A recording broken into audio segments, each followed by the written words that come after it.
বদর কোনো স্মৃতি নয়, বদর একটি শক্তি। যখনই এই উম্মাহ পথ অন্ধকার দেখবে, তখনই বদরের সেই ৩১৩ জনের সাহস আমাদের পথ দেখাবে।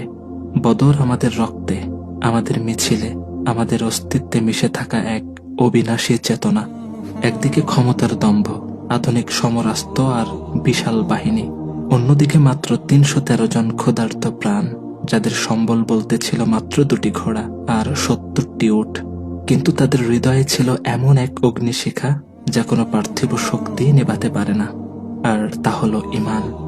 যুদ্ধের আগের রাতে যখন কাফের শিবির আমোদ ফুর্তিতে মত্ত, তখন সিজদা অবনত হয়ে কাঁদছিলেন বিশ্বনবী হযরত মুহাম্মদ সাল্লাল্লাহু আলাইহি ওয়াসাল্লাম। তার দুহাত আকাশের দিকে তোলা, চোখের পানিতে দাড়ি ভিজে একাকার। তিনি আরজি জানাচ্ছিলেন সাল্লাল্লাহু আলাইহি ওয়াসাল্লাম, হে আল্লাহ, আজ যদি এই মুষ্টিমেয় দলটি ধ্বংস হয়ে যায়, তবে এই জমিনে তোমার ইবাদত করার মতো আর কেউ অবশিষ্ট থাকবে না। বদর আমাদের শেখায় যে সংখ্যা তত্ত্ব দিয়ে বিজয় আসে না। যখন বান্দা তার শেষ বিন্দু দিয়ে চেষ্টা করে, আল্লাহর উপর ভরসা রাখে, তখন আসমান থেকে ফেরেশতারা নেমে আসেন জমিনের ধুলো উড়াতে। বদরের প্রান্তরে সেই অসাধ্য সাধন হয়েছিল। সেদিন আরবের অহংকার ধুলোয় মিশিয়ে দিয়েছিল মদিনার সেই স্বল্প সংখ্যক মুজাহিদ।